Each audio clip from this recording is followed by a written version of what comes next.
Après, il en fera ce qu'il voudra. Et le titre de sa conférence est « La dévotion mariale chez les soldats dans la Grande Guerre ». Monseigneur Luc Ravel, vous êtes évêque aux armées françaises, vous êtes né en 1957 à Paris. Vous êtes le troisième des 7 enfants du général Roger Ravel et de Madame. Tout ça, vous trouvez sur le site internet du diocèse aux armées françaises. Je n'ai rien inventé. Il n'y a pas de secret. Votre père et grand-père paternel ont tous deux servi dans l'infanterie de marine. Votre grand-père maternel était officier de marine. Entré à l'école polytechnique, vous-même, la promotion X77, vous avez fait votre service militaire au premier RCP. Et puis après l'école polytechnique, vous avez fait aussi l'école nationale supérieure des pétroles et moteurs. Alors vous nous direz, comment tout cela, enfin vous nous direz peut-être pas, mais on se pose toujours la question, comment tout cela vous a amené à l'abbaye Saint-Pierre de Champagne, où vous êtes devenu chanoine régulier de Saint-Augustin par votre profession solennelle en 1985. Vous avez été ordonné prêtre en 1988 et consacré évêque en 2009 pour le diocèse aux armées françaises.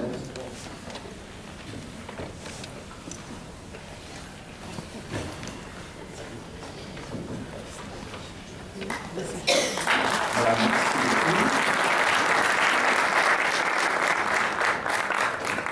je vois que vous êtes des gens prudents, vous préférez applaudir avant qu'après. Et moi, ça me fait plaisir, parce qu'après, on verra ce que vous en faites de cette conférence. Et puis, cher Père Xavier, je serais bien incapable de t'expliquer comment j'ai fait telle ou telle chose et pourquoi je me suis retrouvé dans mon abbaye. Notre dogme à nous dit que Dieu est un mystère et l'homme aussi, puisqu'il est à l'image de ce grand mystère éternel. Et donc, beaucoup de choses dans notre existence nous échappent de l'homme qui est à côté de moi, mon prochain, et de moi-même. Puis un jour, on se retrouve, un 7 décembre 2014, à l'île Bouchard, peut-être pour avoir la grâce déjà de préparer la fête de l'Immaculée Conception. On est bientôt la veille, vous voyez, on sent déjà l'aspiration, j'allais dire par l'étoile noire. C'est pas une étoile noire, c'est pas un trou noir, c'est un trou de lumière tellement intense qu'elle nous aspire tous, la Vierge Marie. Je suis toujours heureux d'en parler, toujours un peu précautionneux et prudent en parlant, puisque je me dois de vous dire que j'aime la Vierge Marie. Je porte la médaille, qui n'est pas de l'île Bouchard, mais de la rue du Bac, que Dieu me pardonne sans péché, et que j'ai reçu à mon baptême.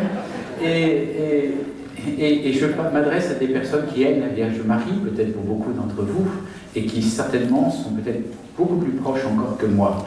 Alors attention, nous on en parle avec des bouquins et des mots, alors que vous, vous en parlerez et vous en parlez autour de vous avec votre cœur. Donc là, c'est tout. Il faut avoir l'humilité de le reconnaître.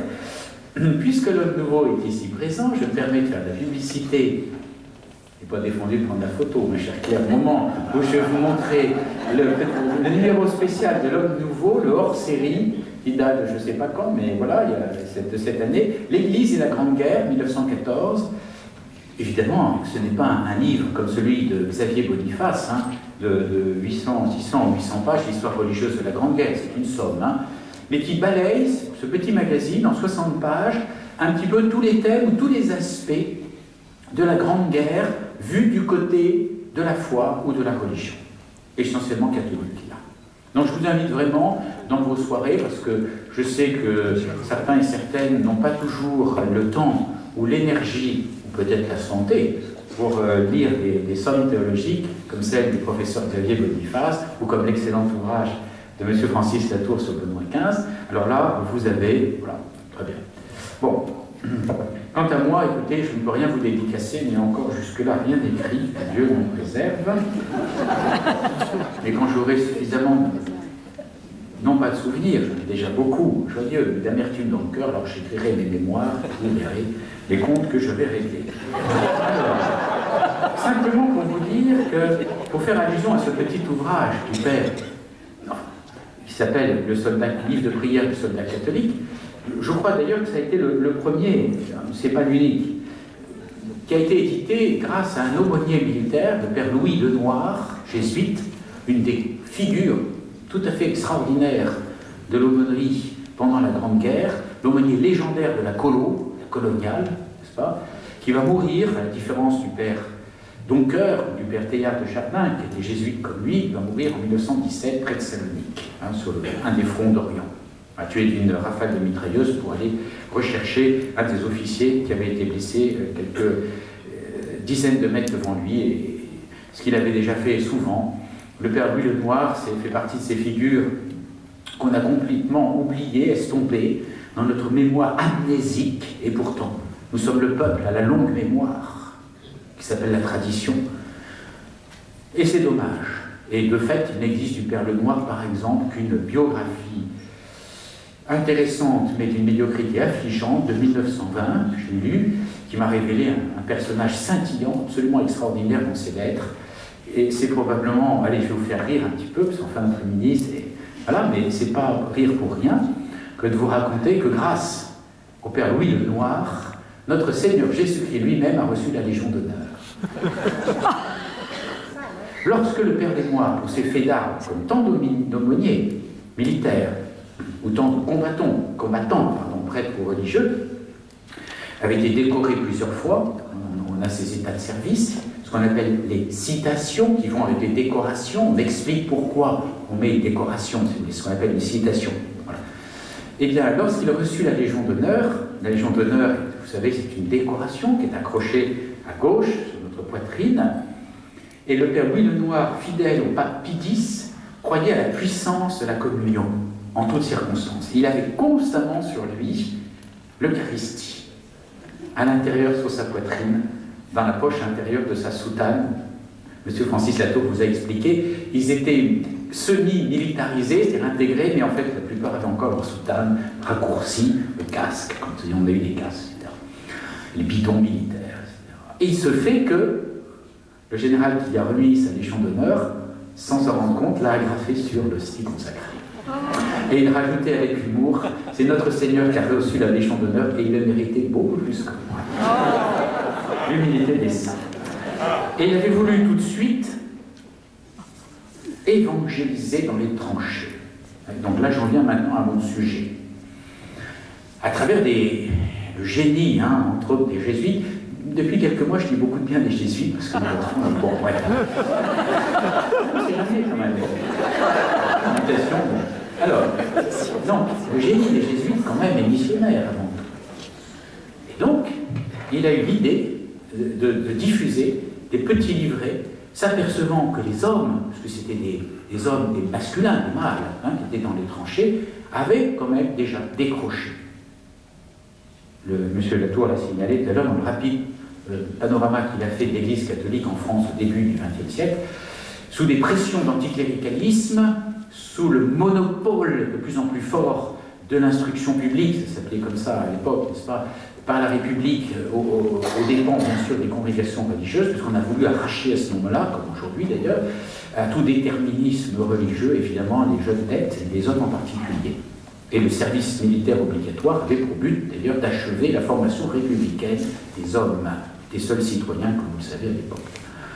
Donc, en contact avec tous ces gens-là, nos apôtres, au cœur brûlant, il fait partie de la taille d'un père Doncœur, un père Lenoir, se sont dit, il faut qu'on soit là pour, bien sûr, accompagner au plus près de la mort, et de la peur, de la violence, les hommes dans les tranchées. Et donc pour cela, on ne veut plus être simplement aumônier, brancardier, divisionnaire à 3, 4, 10 km derrière le front. On veut être avec la troupe, les pieds dans la boue. La puanteur horrible, nauséabonde de ces terres où se mélangeaient les cadavres, où la mort guettait constamment. À la seconde d'après, on pouvait quitter son siège, un obus tombé. Et donc ils ont voulu non seulement accompagner au plus près, évidemment, des circonstances et des lieux, mais aussi reprendre contact avec cette partie de la population masculine qui avait commencé déjà à déserter. Et ça se sent, on le sent, on l'entend dans tous les témoignages et lettres des poètes. D'où l'initiative de ce petit livre de prière du soldat, et dans son introduction, qu'il signe le 8 décembre 1915, le père Lenoir nous dit ceci: la grande force du soldat, c'est sa foi catholique, et où il situait l'héroïsme, le courage, la force, hein, le don de soi jusqu'au sacrifice du soldat dans la foi catholique. Ceci était destiné à tous les soldats, ils l'avaient en main, et je vérifiais bien, je savais que normalement il était, la page n'a pas été arrachée, à la fin, il y avait mes volontés en cas de maladie ou de mort, puisqu'il fallait bien dire, laisser, c'était une petite fiche en disant en cas de mort, moi je veux des obsèques catholiques. Voilà, par exemple. Parce que séparation est.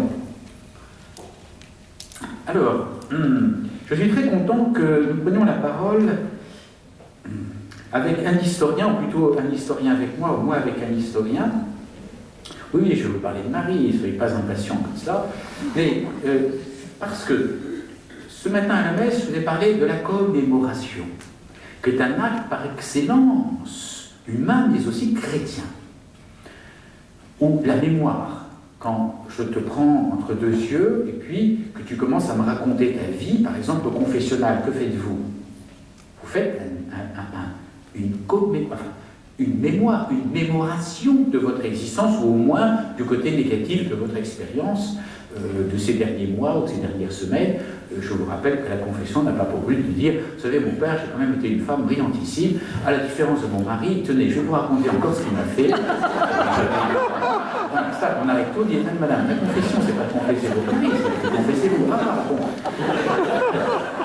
Là, qu'est-ce qui se passe? Vous faites bien un effort de mémoire. Mais vous sentez, excusez-moi de faire un tout petit peu de philosophie, qu'il y a une différence entre l'acte de mémoire personnel ou collectif. Collectif, ça s'appelle une commémoration. Mémoire avec, hein, en français. D'accord? Commémoration, simplement, je fais mémoire à plusieurs d'un événement qui t'a concerné toi, par exemple, mais je suis heureux d'en faire mémoire avec toi, ou bien que nous avons vécu ensemble, ou qui concerne ma patrie, qui est notre terre commune, notre sol commun. Voilà. On a une histoire commune, Louis XIV, Napoléon, etc. Je suis encore dans l'ancien programme, hein, l'histoire, Charlemagne et tout. Ensemble. C'est plus que de l'histoire. Mais il faut l'histoire. Et si nous voulons, nous chrétiens, à l'occasion de cette grande guerre, à l'occasion peut-être aussi d'une autre commémoration, d'un autre événement qui touche notre histoire nationale, par exemple, rentrer dans un mouvement de mémoire, nous devons d'abord recevoir l'histoire. Entre l'histoire et la mémoire, il n'y a pas d'invention. Il y a simplement que la mémoire a repris dans une autre lumière les faits que l'historien ou ma famille, etc., de façon scientifique, aura présenté. Est-ce que vous comprenez la différence? Au fond, là je vais en toucher un petit mot parce que notre historien a eu la gentillesse de ne pas aborder la question. Je vais vous faire dans la première partie un petit peu d'histoire, relever certains faits. Mais c'est pas, moi qui ne suis pas historien, je n'ai pas fait le travail d'extraction de la carrière du temps des faits historiques, c'est l'historien de le faire. Pour être très honnête, je me suis appuyé sur un gars comme Xavier Boniface, Annette Becker ou d'autres, hein, des historiens qui ont bossé. Hein. Nous, on se contente de lire parce que les évêques, depuis un certain temps, en tout cas, savent lire. Et puis, mais en fait, ce qui est intéressant, c'est la deuxième partie, c'est maintenant, avec ces faits bruts, dans quelle lumière je les relis, j'en fais la relecture, ou j'en fais le reliement, la manière de les relier ensemble, pour leur donner du sens. Vous voyez la différence là? Et évidemment, si moi je relis ces mêmes faits à la lumière du Seigneur, maître du temps et de l'espace, Seigneur de l'histoire des hommes, je ne vais pas faire mémoire de la même façon qu'un homme agnostique ou un croyant reliera les mêmes faits pourtant. Est-ce que vous comprenez bien ce que je veux dire? Voilà. Et nous, notre mémoire chrétienne, c'est-à-dire pas une mémoire qui invente des faits qui n'ont pas existé, ce serait détestable, ça. Ça, c'est de l'invention, ça, c'est un problème psychologique, hein, faites-vous soigner. Vous savez, les visites, quand on titre personnel, on croit avoir fait telle chose, ou on invente des faits, vous savez, avec des systèmes d'inconscient successifs, là on est subtil, hein, pour se tromper soi-même, tromper les autres. Ça ne relève pas de l'histoire ni de la mémoire chrétienne, ça relève de la psychologie ou de la psychiatrie, c'est tout.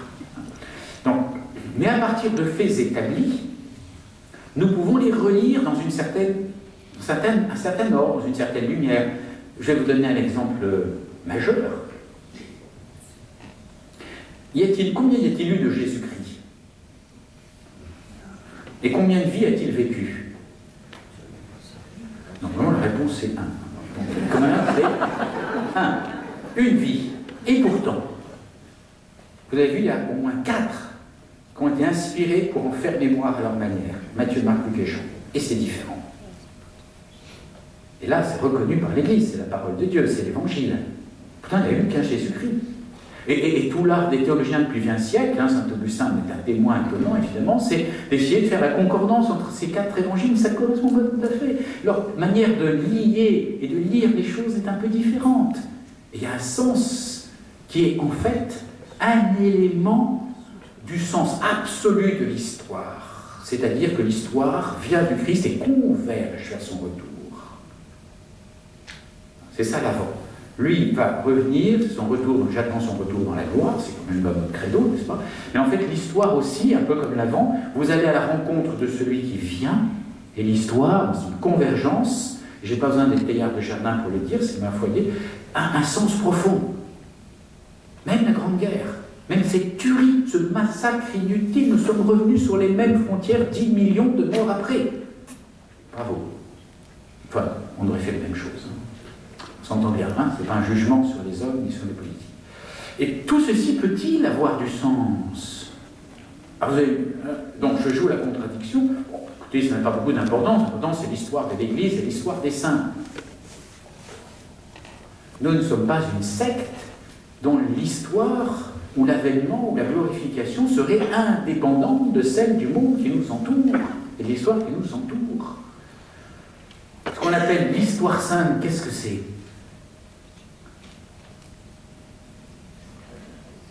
Eh bien, c'est l'histoire des hommes, c'est tout. Il n'y en a pas deux. Il n'y en a pas deux. Vous comprenez? L'histoire de l'Église, c'est autre chose. Comment l'Église, etc. Très bien. L'histoire sainte, c'est le monde, comme le cosmos est saint, depuis que Dieu lui-même a pris des molécules chimiques dans le sein de Marie. Hein, bon. Voilà, pour devenir homme, et de ce côté-là, il réassume dans sa chair toute la matière. Mais aussi, en devenant homme, petit bébé, un bébé, ça, il grandissait en taille, en sagesse, et en grâce, nous dit Saint Luc, mais il a aspiré aussi en lui toute l'histoire des hommes. Alors comment faire? Vous voyez, lire des événements comme la Grande Guerre, au-delà du comportement héroïque d'un Père le Noir, d'un bienheureux Brottier, d'un Père Doncoeur, du plus grand de tous. Personne n'a jamais entendu son nom ici. C'est le plus grand de tous, Léon Bourjade. Je peux vous dire, personne, encore un oubli. À redécouvrir, voir sur Internet Léon Bourjade, tiens, il y a un bouquin à lire, mal écrit, mais intéressant. Le plus grand de tous. Père Léon Bourjade, mort en 1924. Voilà. Oui, au-delà, il faut que nous puissions nous aussi nous emparer de l'histoire des hommes, sans rien laisser. Je me rappelle dans cette réunion préparatoire avec des historiens, auxquels participait M. Latour, je crois à peu près un an, plus de 10 mois. Il n'y avait que des historiens, je me sentais très petit là-dedans, c'est des sortes de savoirs incroyables autour de moi. Et certains avaient soulevé en disant, mais attention, monseigneur, si vous commencez à vouloir commémorer la place du religieux dans la Première Guerre mondiale, tout n'était pas si rose que ça. M. Latour l'a bien dit, hein, le comportement des catholiques. Bon, on évoque souvent ce fameux sermon dans l'église de la Madeleine. Bon, là, qui dit, très Saint-Père, nous voyons ce que vous voulez dire, mais on ne tout suivra pas. Bon, et je dis, très bien. Au contraire, l'église qui est sainte est peuplée de pécheurs. Faisons surgir toute la vérité, même celle qui nous embarrasse. Comment peut-on intégrer dans l'amour infini de Dieu, c'est l'effort de la commémoration, un drame aussi épouvantable que la Première Guerre mondiale, dont il n'est pas sûr qu'elle soit achevée. Si on s'en tient à ce que dit le pape François, le 13 septembre 2014. Je voudrais vous rappeler d'abord quelques éléments. Oui, donc nous avons des éléments de ce religieux. dans les tranchées, mais en n'oubliant jamais que le mouvement, amplifié avec le phénomène des permissions qui va arriver à partir de 1915, parce que jusque-là, on est persuadé que la guerre est courte, donc il n'y a pas de permission, il y a plein de choses comme ça. On n'est pas organisé pour durer 4 ans et demi, 52 mois, je crois. Donc, voilà. C'est que l'arrière et l'avant, n'est-ce pas, circulent. Il y a une circulation d'hommes qui vont revenir en permission, revenir au front, et puis surtout des milliards de lettres écrites. Je ne sais pas s'il y en a qui travaillent dans les PTT, là, mais je saluer la performance. Dès qu'on a compris, que les chefs militaires ont compris que sans courrier, les hommes ne viendraient jamais. C'était le nerf de la guerre, ça n'a pas tant été les alcools, qui étaient servis parfois copieusement, c'est vrai, que le courrier qu'on recevait. Et ça, les témoignages des innombrables. Et vous avez peut-être retrouvé ceux de vos grands-parents au fond de quelques greniers. Voilà. Faites partager, c'est vraiment le patrimoine familial. Avec un petit regret, tenez, j'ouvre une petite parenthèse microscopique, c'est que très souvent, nous n'avons pas la correspondance complète. Parce que qui dit correspondance dit échange. Et la dame qui écrivait, que ce soit la femme, la mère, la fille, ou le fiston, nous n'avons pas. Souvent, on comprend pourquoi, ça a été perdu, ça n'a pas pu être gardé dans les tranchées, ça a été dommage. Parce qu'on voit apparaître les linéaments d'une première spiritualité conjugale. Ces poilus qui, enfin, parlaient et écrivaient leur cœur. C'est les aumôniers, grâce aux aumôniers. Écris. Je ne sais pas quoi je vais lui raconter, mais enfin, tu ne peux pas lui raconter les censures, tu ne peux pas raconter les combats que tu mènes, où tu es, qu'est-ce qui se passe, ça, censure. Raconte ce que tu as dans le cœur. Moi, je ne sais pas faire. Ben, si. Et ils sont mis à écrire. Splendide. Alors, dans ces contrôles postaux, justement, parce qu'évidemment, c'était contrôlé, les lettres étaient contrôlées. En fait, on trouve peu de références religieuses. Bon, on n'a pas mesuré vraiment, au plan de vue scientifique, tout ce qui se passe, mais si vous lisez quand même les éditions de lettres de poilus, assez régulièrement, je ne dis pas toutes les pages, toutes les 2 ou 3 pages, vous trouvez quand même des références à la messe célébrée par l'aumônier, à l'inhumation de morts, de célébrations religieuses, ou à la prière, aux demandes de ce poilu. Cependant, on trouve quand même, dans certains de ces contrôles postaux, donc une sorte de synthèse de ce qui était écrit, n'est-ce pas, de la 4e armée, par exemple, du 20 juillet 1916, ça je prends ça évidemment de Xavier Boniface, notez que l'espoir en Dieu, la confiance en Dieu reviennent souvent. Voilà. Donc ne jamais confondre ce qui se passe dans le cœur et l'expression de ce qui se passe dans le cœur, surtout lorsqu'on est un homme. N'est-ce pas, mesdames? Voilà. Et nous, les hommes, vous savez, on n'a pas le droit de parler de son cœur, de ses émotions, on n'a pas le droit de pleurer. C'est un ensemble de codes, en tout cas chez les Français, qui fait qu'on n'exprime pas toujours une réalité qu'on vit. Donc attention à ça. Voilà. L'espoir en Dieu, la confiance en Dieu reviennent souvent. Alors, il y a des mentions, bien sûr, des cérémonies religieuses. Je vous donne le cadre historique dans lequel on va pouvoir parler de la dévotion à la Vierge. Bon. Et très certainement, de tous ces pays belligérants, ce sont les Belges et surtout les Allemands qui évoquent davantage dans leurs lettres la foi. Parce qu'eux aussi écrivaient. On oublie toujours qu'il y avait le miroir. La même chose de l'autre côté. Il y avait des protestants et des catholiques. Puis, de toute façon, des hommes de foi. Alors, donc, il est très difficile, effectivement, de savoir si la guerre a été la cause d'un réveil religieux puissant et durable. Parce que c'est toujours difficile à mesurer la foi d'une personne. Aujourd'hui, pour parler de ce qu'on vit, on assiste à peu près au même phénomène dans les opérations de guerre, pour le terme, parce que c'est le cas, que nous continuons de mener depuis l'Afghanistan, même avant, hein, bien sûr, la Bosnie, etc.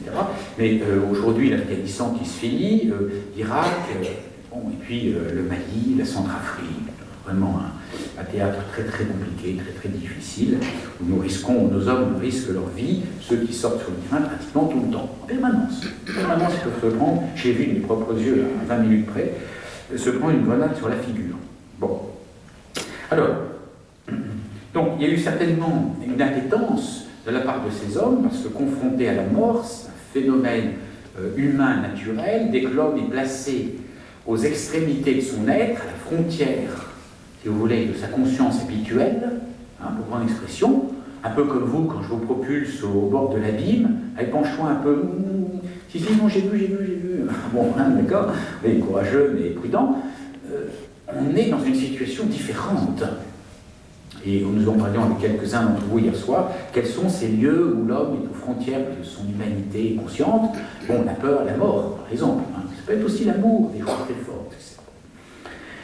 Alors, il est sûr, pour ouvrir une petite parenthèse que je fais tout de suite, que même s'il n'y a pas eu un réveil religieux si considérable que cela, enfin, on peut quand même vous dire qu'il y en a eu un,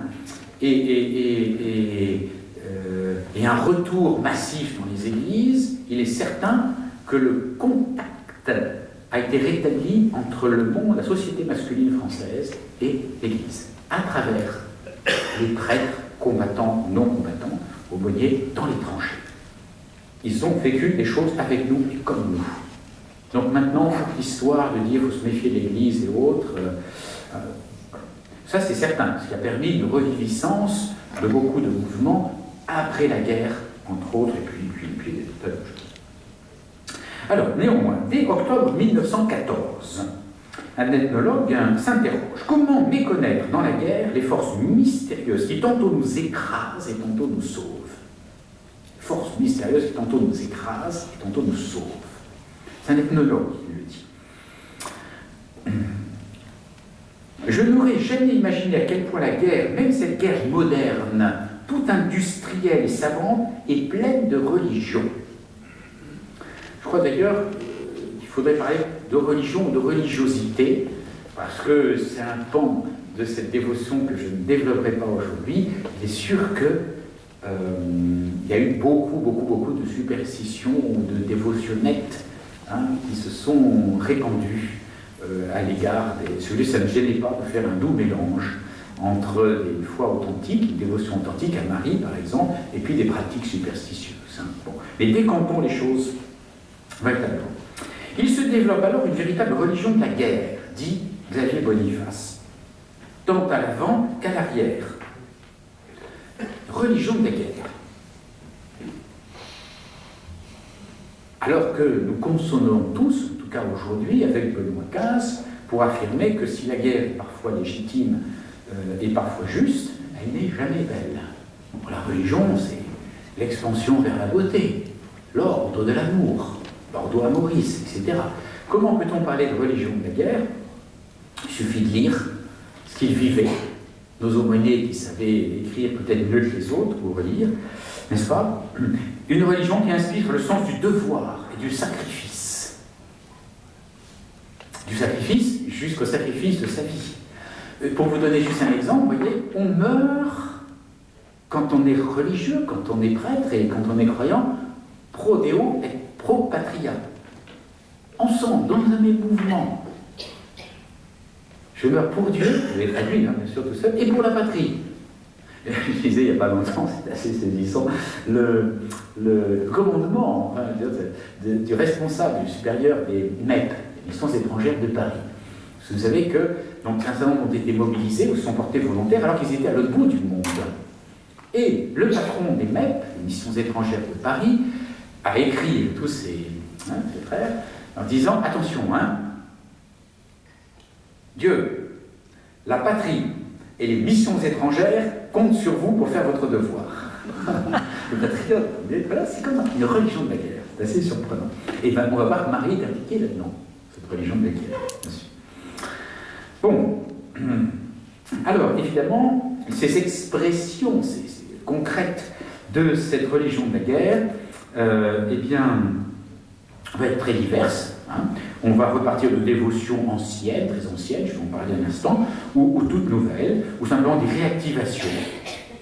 Bon, encore une fois, avec toute une gamme qu'il conviendrait de présenter, mais dans lesquelles il est assez difficile, quand aujourd'hui encore, un parachutiste au camp de Tagab, qu'on a fermé maintenant, mais dans la région de la Kapisa, donc en Afghanistan, la veille ou le matin même d'une sortie sur le terrain, où à chaque fois ils étaient accrochés, donc avec des morts, va trouver l'aumônier pour lui dire hier soir, à l'adjudant, vous lui avez donné une petite image, là, je ne sais plus, je crois, Saint-Martin ou Saint-Michel, il n'en reste pas encore.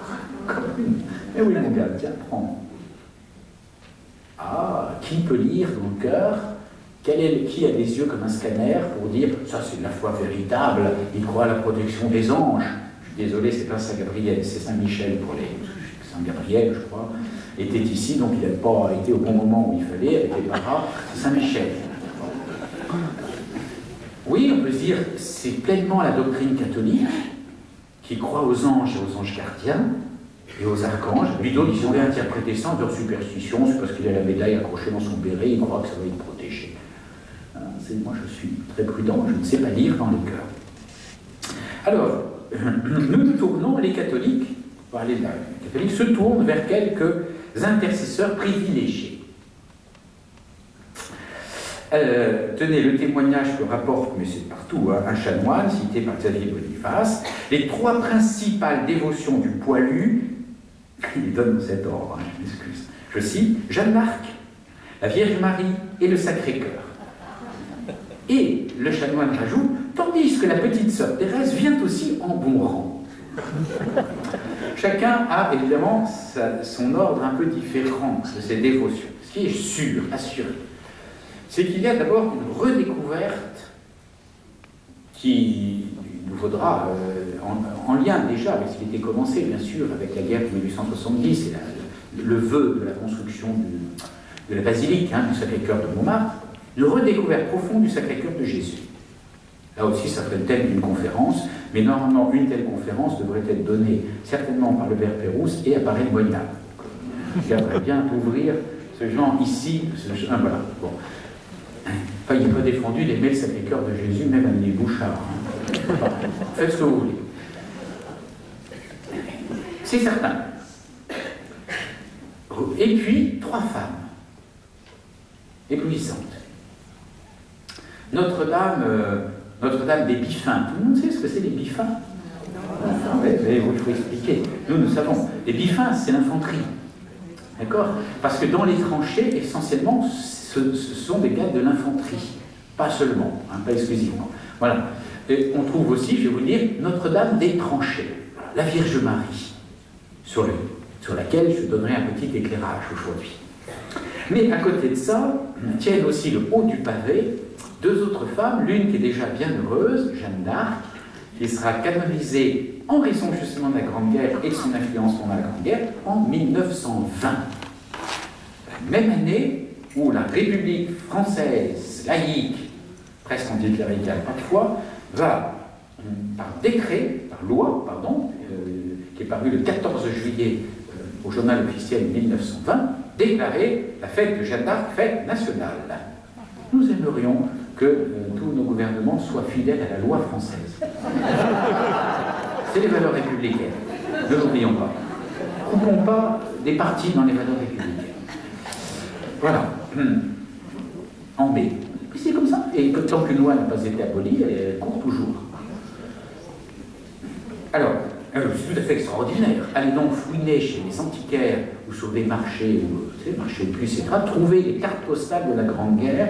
Je le fais de temps en temps, j'ai un peu de temps, j'ai ramené une vingtaine comme ça, de cartes postales de la Première Guerre mondiale sous l'angle de la religion. Vous trouvez des petites pépites, celle-ci, elle est tombée par terre, il faudra la mettre vraiment dans un livre, où on voit, donc c'est le début de la guerre, probablement fin 14, la carte postale. Des cartes postales qui servaient, en fait, éditées par Bonne Presse et autres, et qui servaient aux poilus pour écrire, jusqu'au moment où ils se sont mis à écrire davantage, ils ont pris des lettres, des papiers. Alors on voit donc un soldat français, c'est le début de la guerre, c'est encore en pantalon de garance, en casquette, et puis avec un drapeau français, tenant la main d'un soldat anglais, britannique, le drapeau anglais. Jusque-là, c'est effectivement le début de l'alliance, puisque les Britanniques, dès la première bataille de la Marne, sont avec nous, avec un corps expéditionnaire, n'est-ce pas? Bon, puis après, ils vont arriver en masse, eux-mêmes, pour lancer le volontariat pour la conscription, n'est-ce pas, sur toutes les batailles de la Somme, les Américains et bien après. Jusque-là, rien d'anormal, vous voyez, on est unis contre, etc. Au-dessus, Jeanne d'Arc, avec le drapeau de la France qui dit « Merci Jeanne d'Arc de cette alliance ». Le peu que je connaisse l'histoire de Jeanne d'Arc, vous voyez jusqu'où ça allait. Bon. Et puis, nous avons cette troisième femme qui commençait déjà à être connu avant la Première Guerre mondiale. Nous avons dans une carte postale que j'ai, on voit des soldats déjà qui viennent prier sur la tombe de sœur Thérèse de l'Enfant Jésus à Lisieux. C'est sœur Thérèse de l'Enfant Jésus. Dont on autorise déjà, d'une certaine façon, c'est prémonitoire par Épidis, en 1914, un certain culte, alors qu'elle n'est ni bienheureuse, ni canonisée, ni sainte. Voilà.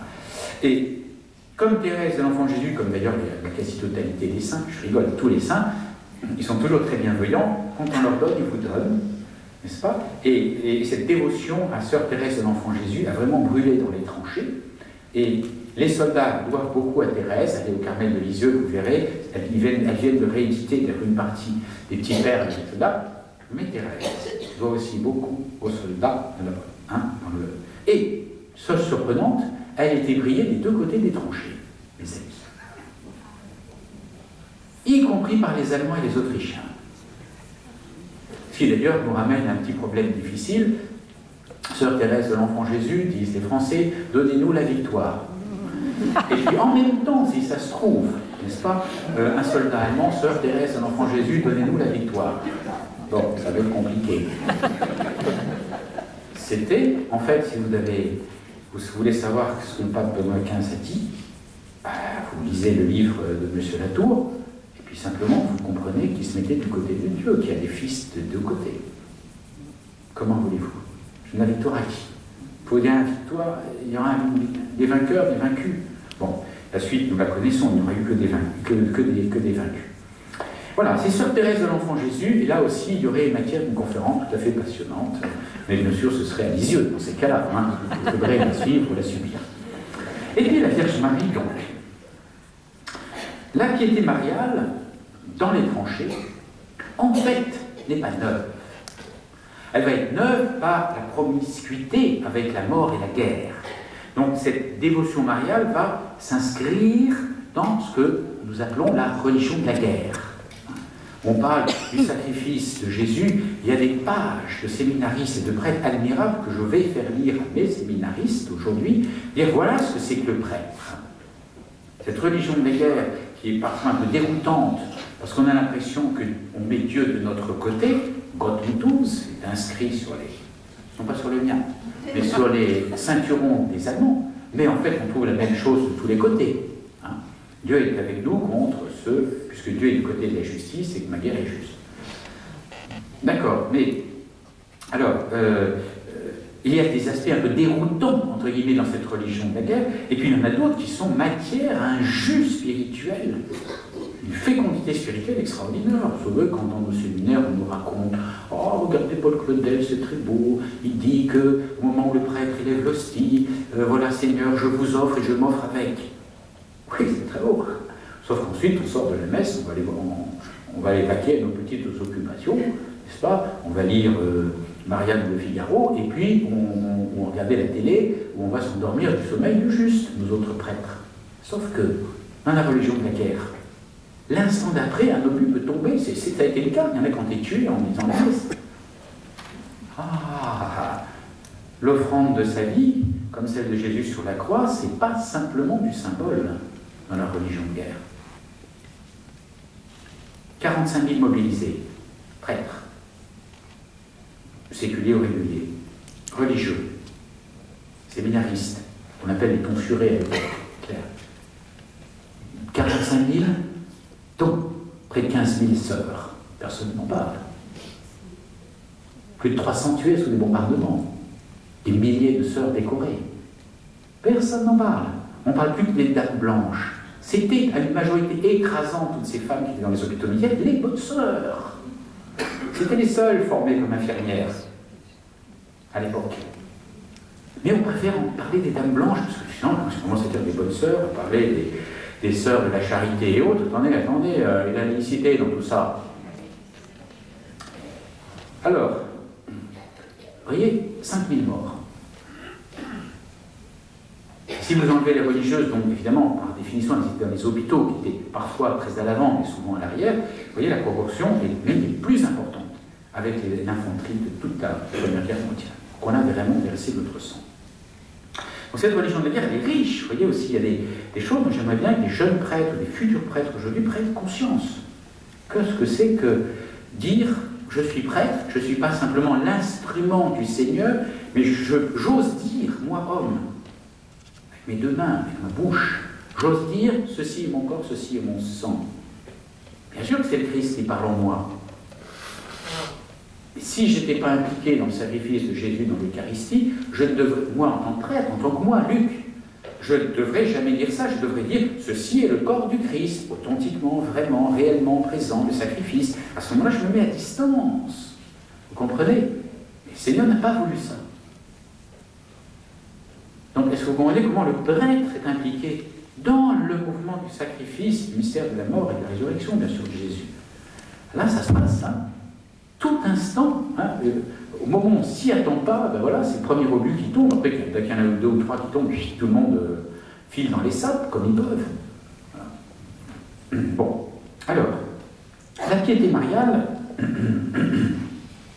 va rejoindre, en fait, avec une tournure un peu spéciale, la grande réapparition de la dévotion mariale du XIXe siècle. Et là, je ne vous égrène pas toutes les apparitions mariales du XIXe siècle. Jusqu'à cette formidable inscription de Marie au cœur de la guerre, 1917 à Fatima, qui sera davantage, c'est vrai, tournée vers la Russie, puisque 1917, c'est le moment où la Russie bascule du côté du soviétisme, et surtout fait une armistice, un cessez-le-feu avec les Allemands. Donc d'un seul coup, les Allemands ne sont plus pris entre deux feux, front Est et front Ouest, mais ils peuvent rapatrier tout leur corps d'armée sur le front Ouest. D'où 1918, pression terrible, ils se seront trouvés aux portes de Paris. Alors, la dévotion à Marie dans cette religion de la guerre a essentiellement deux buts. Un, être protégé par elle. Deux, demander la victoire pour son pays. On peut le comprendre. Hein. Je veux dire que vous, honnêtement, quand vous priez Marie, même pour la France, ici à l'île Bouchard, je pense que vous demandez rarement d'être protégé de la bombe qui va vous tomber sur le nez dans les secondes qui suivent, ou le lendemain, n'est-ce pas? Et puis, la France est en guerre d'une certaine façon, et les problèmes intérieurs graves qui la traversent, demandez la protection, mais là, il s'agit vraiment de demander la victoire. Marie, donne-nous la victoire, ou protège-moi lors du prochain massacre.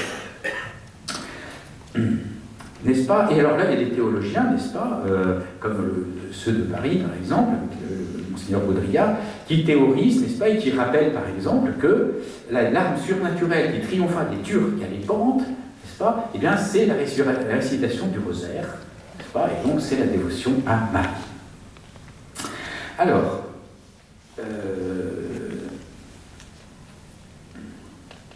alors, ce qui est très extraordinaire, c'est que c'est quand même une sorte de détournement des apparitions de la Vierge.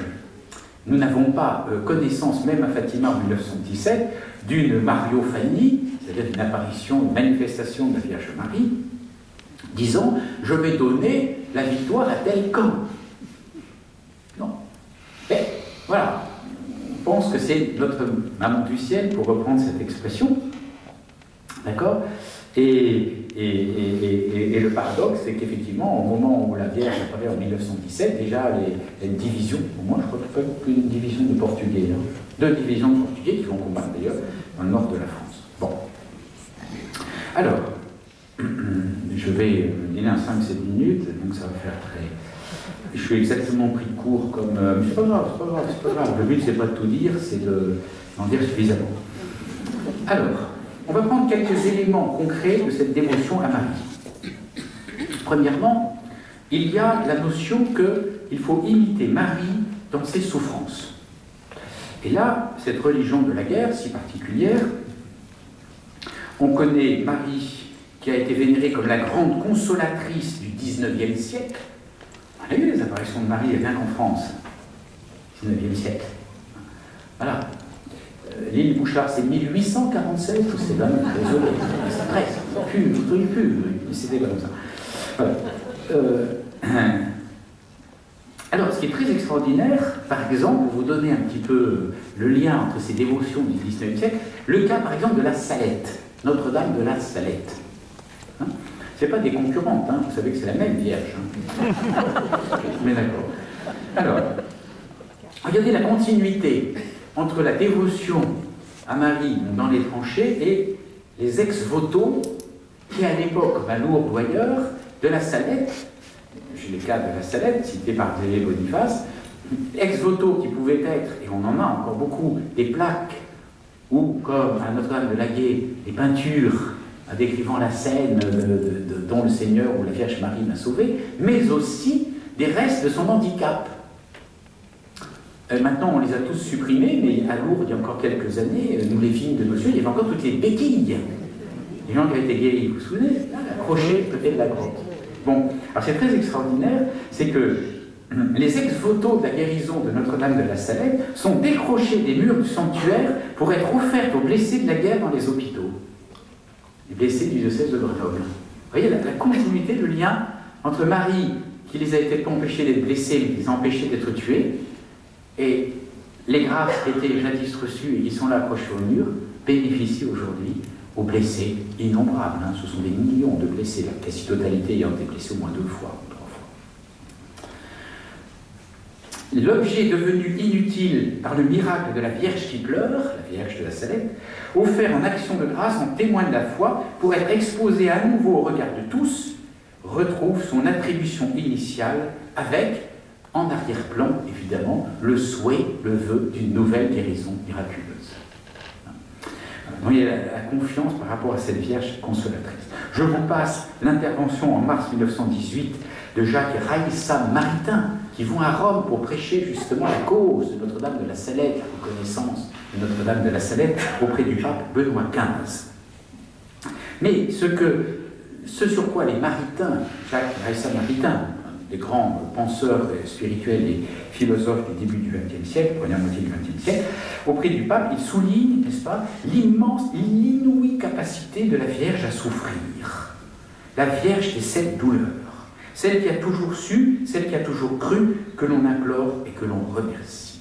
Hein, vous voyez, le cœur immaculé de Marie traversé de cette glaive, cette femme qui est capable de souffrir et donc d'être proche de cette souffrance inouïe, tant des femmes à l'arrière que des hommes à l'avant. Notre-Dame des douleurs. Bon, je vous passe l'épisode de Pays, aussi tout à fait admirable. Alors on retrouve, pour vous donner un exemple, en quantité encore de nos églises, des ex-voto, des vitraux, des sculptures, etc., de cette dévotion à Marie. Voilà, j'ai par exemple un vitrail, je ne peux pas vous montrer parce que voilà, on voit cela. Hein.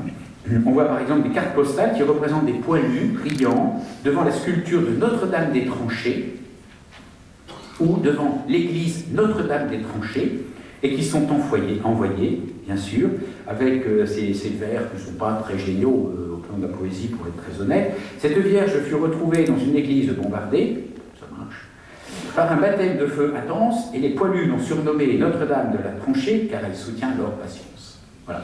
Ça vaut ce que ça vaut au plan des vers, mais on comprend toute la dévotion et la piété qu'il y aura par derrière. Regine Victoriae, Pilosi Milites, edificarunt en ecclesiam. Alors, reine de la victoire, n'est-ce pas? Les Pilosi Milites, c'est une traduction latine, et puis vous, ce qu'elle vaut, là aussi de poilus.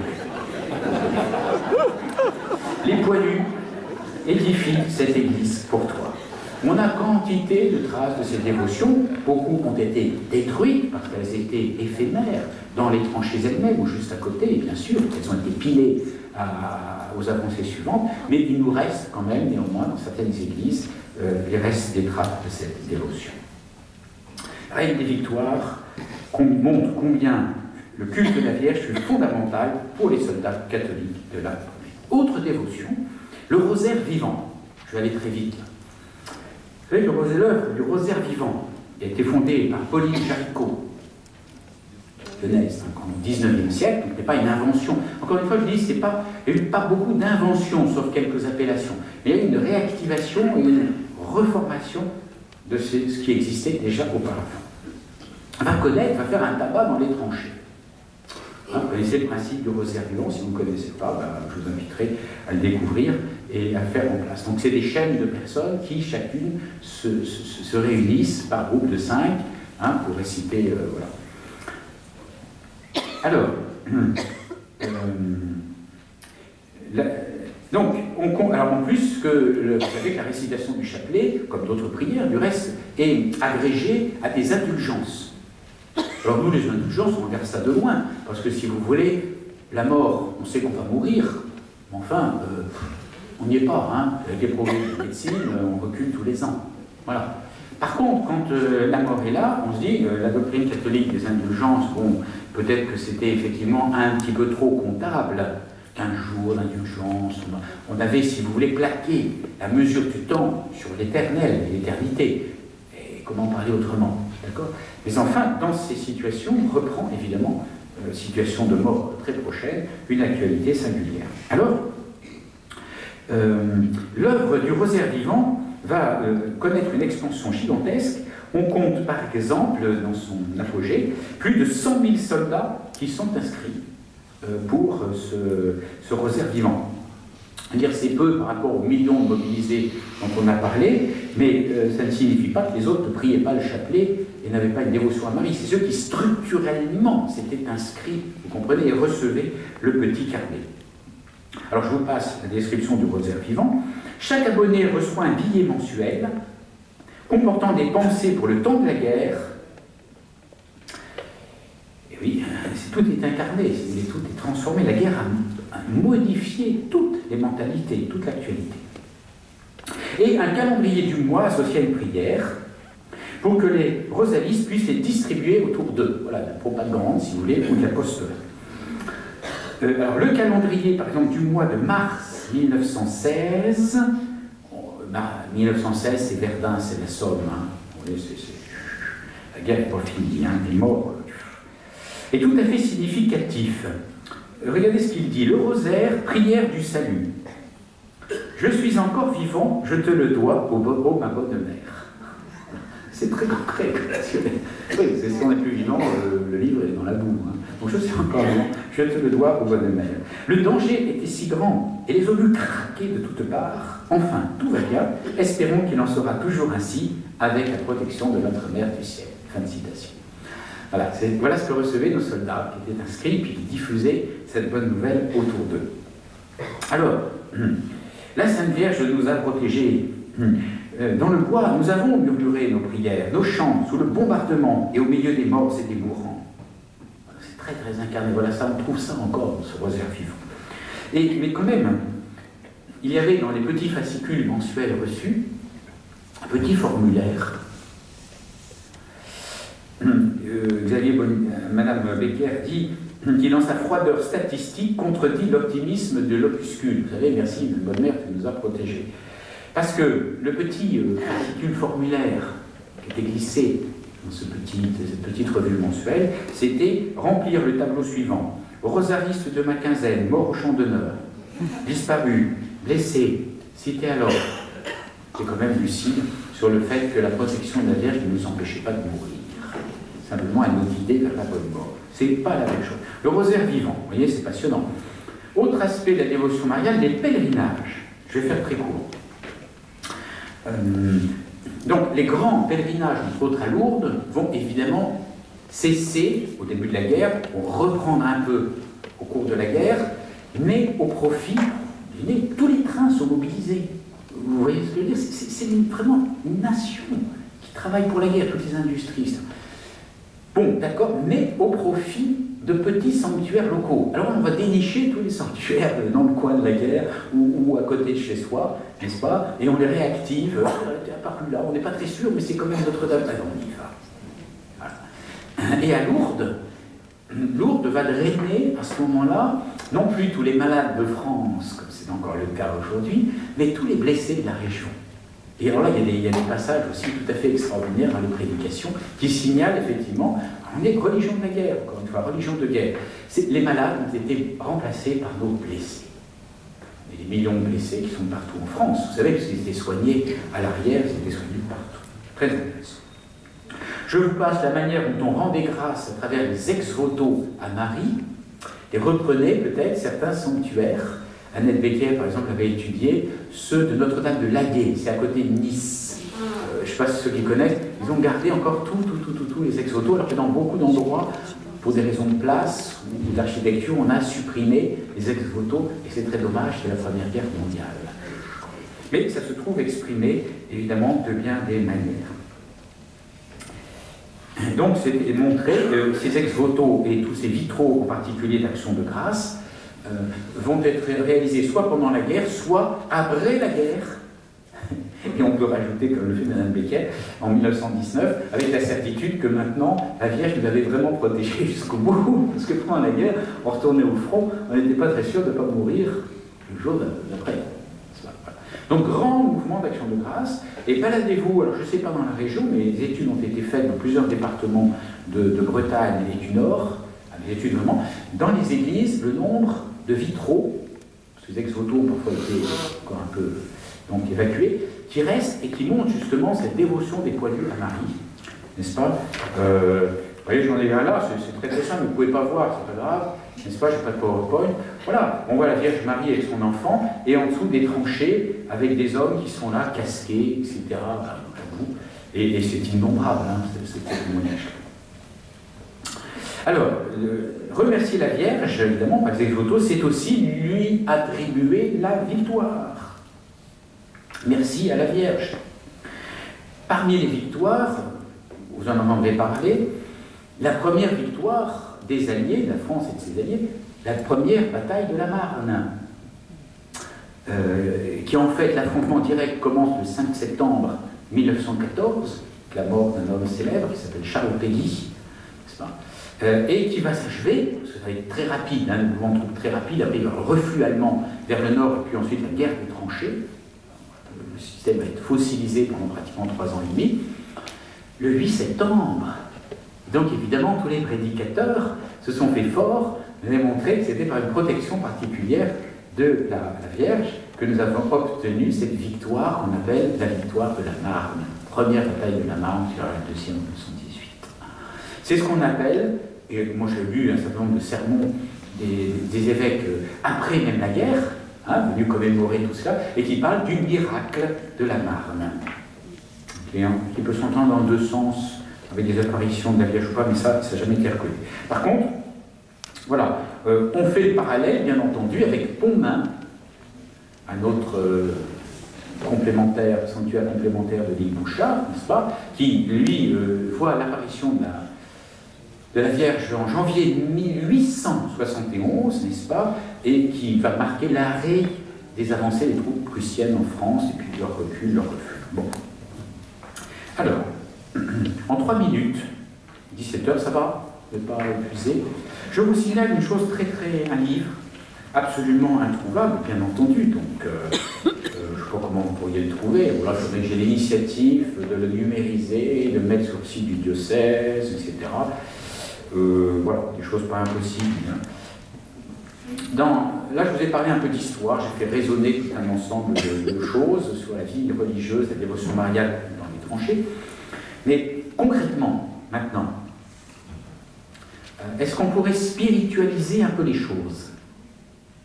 Dépasser, si vous voulez, le descriptif pour aller, c'est audacieux, hein, ce que je dis là, vers le mouvement du cœur. Et il se fait qu'il y a quelques années, j'ai trouvé un petit fascicule d'une édition, une collection qui s'appelle Carnet de spiritualité mariale. Peut-être que dans les bonnes bibliothèques de l'Emmanuel, vous avez encore changé de truc. La Sainte Vierge dans notre vie d'homme, par le Père Doncoeur, Jésus, aumônier légendaire de la Première Guerre mondiale. Et ça m'a beaucoup intéressé, je l'ai relu pour vous, et si j'avais eu un deuxième temps de conférence, je vous ferai une deuxième conférence sur ce petit fascicule, transparent aujourd'hui, je n'ai jamais entendu parler, c'est le hasard, la Providence qui m'a fait mettre la main dessus. Parce qu'il est délié d'une certaine façon de la Grande Guerre aussi. Il a été écrit en 1935. Bon, 20 ans après la Première Guerre mondiale, que le Père Doncoeur a fait de A à Z, 14 à 18. Alors c'est très intéressant, c'est que Ce texte qui paraît donc, voilà, un texte de spiritualité pieuse, comme n'importe quel curé ou évêque pourrait écrire, vous savez, comme font tous les évêques, hein, donc n'ont pas plus de temps que moi, simplement ils se contentent d'imprimer et d'éditer leurs conférences, ou leurs homélies. Voilà. Et puis voilà, on aurait fait une conférence sur la Vierge Marie dans l'Ovidum, et puis on l'aurait imprimé. Sauf qu'en fait, en relisant ce fascicule, j'ai été frappé de ce que j'ai trouvé confirmer la mémoire que j'en avais. En fait, il parle de la guerre. Il cite constamment pays, Hindenburg, tel ou tel mort pendant la Première Guerre mondiale. En fait, pour Doncker comme pour d'autres, leur spiritualité, leur vie sacerdotale a été marquée au fer rouge par l'expérience de la Première Guerre mondiale. Teilhard de Chardin, lui, a osé le dire. Il a fait toute la guerre, hein, Teilhard de Chardin. Ce qu'il a écrit, ce qu'on appelle les écrits dans la guerre, n'est-ce pas, c'est pas un homme qui réfléchit de l'arrière, il est dans les tranchées comme Rancardier à Verdun, par exemple. Doncker aussi. Et il a dit, Teilhard de Chardin, et je crois que c'est la même chose pour Doncker et tous les autres, nous autres prêtres, a dit Teilhard de Chardin, nous avons été baptisés dans le réel. Du coup, toute leur théologie, toute la pensée extraordinaire d'un Teilhard de Chardin, mais aussi toute la spiritualité d'un Doncker, par exemple, a été marquée au fer rouge par ce baptême dans le réel. Et de quoi s'agit-il dans ce petit fascicule? Pardon, mesdames, vous allez comprendre. La Sainte Vierge, dans notre vie d'homme, il n'embrasse pas les femmes. La question, il la pose d'emblée. Il dit, moi, je ne veux pas faire de la doctrine mariale, de la spiritualité. Moi, c'est ton expérience des tranchées. Je voudrais... Est-il possible d'intéresser à la Sainte Vierge des hommes et des jeunes hommes, des mâles, en pleine vie professionnelle et mondaine, chrétiens convaincus, mais a priori en défiance envers la sentimentalité ou la mystique, comme ils disent. Je cite Doncker. Voilà l'objet de ce petit fascicule de 20 pages, passionnant. Écoutez, très honnêtement, que les bonnes femmes, je me mets des guillemets, bien entendu, hein, je ne parle pas des saintes femmes que vous êtes, que les bonnes femmes qui sont toujours un peu plus tendres, affectives, sentimentales, etc., un peu plus mystiques, récitent leur chapelet, bon, voilà, on le comprend ou on le tolère, que voulez-vous. Mais les hommes, jeunes, dans la force de l'âge, soldats, au front, bref, il est en train de me décrire les hommes qu'il a connus. Alors sa pensée s'élargit à tous ceux qui sont dans une vie professionnelle intense, dans la lutte économique. En réalité, le fil rouge derrière, c'est le soldat. Et c'est mon problème. Et c'est le problème aujourd'hui de tous nos aumôniers. J'ai 85% d'hommes. Et si je prends les combattants, c'est beaucoup plus. Et leur moyenne d'âge, c'est moins de 32 ans. C'est des jeunes hommes. Je peux vous dire qu'ils sont de vrais guerriers aujourd'hui. Hein. Ils ont fait la Bosnie, ils ont fait beaucoup de choses, ces gars-là. Ah, et nos jeunes, ils ont fait tous l'Afghanistan, etc. Et c'est plus l'armée tranquille que j'ai connue dans mon service national, ça, il y a un certain temps. Ils ont des gros muscles, même s'ils ne sont pas légionnaires. Encore plus légionnaires, mesdames. Et alors qu'il y a des blancs. Quoi? Ouais, bah oui, ils sont gros, les légionnaires, ça. Ils sont toujours, même s'ils parlent avec des accents un peu bizarres. 140 nationalités, les gens étrangers. Voilà. Est-ce que vraiment, on peut les ouvrir à la présence de Marie? Oui, à Dieu, au Seigneur des armées, Deus Sabaoth, peut-être, Providence forte qui est là. Et Marie, ce côté si enrobé de sucre, est-ce qu'on peut leur faire découvrir Marie? Voilà l'enjeu de ce petit fascicule. Et il commence, et je finis là-dessus, par deux citations, et là, et qui sont d'autant plus surprenantes, donc il a fait la guerre.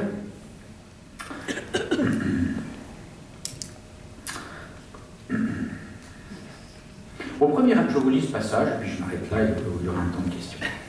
Au premier instant, ce rapprochement d'une personne sacrée, une réalité profane, hein, de la politique, de la guerre, du négoce, semble une incohérence, peut-être même un irrespect. Le problème est bien posé.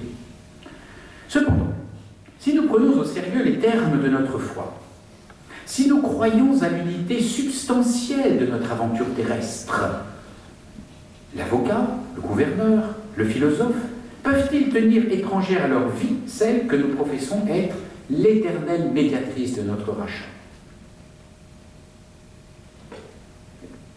L'état de fait, puisqu'il relève. Voici d'ailleurs deux faits. Il y a quelques années, un prêtre allemand très distingué, Monseigneur Moster, aumônier général de la jeunesse catholique allemande, nous racontait sa surprise d'avoir vu en place d'honneur, dans le cabinet du maréchal Hindenburg. Pour ceux qui ne connaissent pas l'histoire, c'est donc un des plus grands généraux, c'est lui qui a pris ensuite le commandement de l'armée allemande de la Première Guerre mondiale.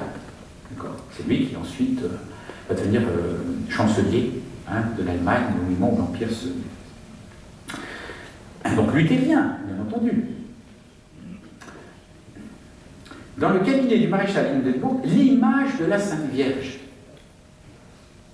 Comme il devait confier son étonnement, c'est, lui répondit le vieux luthérien, que je vois en la Vierge l'incarnation des valeurs humaines nécessaires à ma vie. Bien sûr, ton cœur comprend, ça ne veut pas dire qu'il croit à la virginité de Marie, mais incarnation des grandes valeurs humaines. Il fut d'un soldat, un général absolument remarquable. Vous savez, Paris en juin 1918, pas passé loin. D'autre part, Stanislas Humet m'a rapporté qu'accompagnant Peggy à la poste de la rue Danton, celui-ci lui dit, tenant son courrier à la main, « Toutes les questions spirituelles, éternelles et charnelles gravitent autour d'un point central auquel je ne cesse de penser et qui est la clé de voûte de toute ma religion, ce point c'est l'Immaculée Conception. » Peggy qui quelques jours plus tard sera tué, 5 septembre 1914, une balle dans la tête. La première bataille de la Marne. Si un protestant, en qui s'incarnait l'armée allemande, et si un polémiste, aussi passionné que Peggy, encore rebelle, sont capables d'une si juste intelligence de ce qu'est en nous vit la Sainte Vierge, comment accepter que des chrétiens fervents fassent à Notre-Dame une place médiocre dans leur vie d'homme? Ne serait-ce pas un peu parce qu'ils ont mal su, que nous avons mal su, là, leur faire comprendre.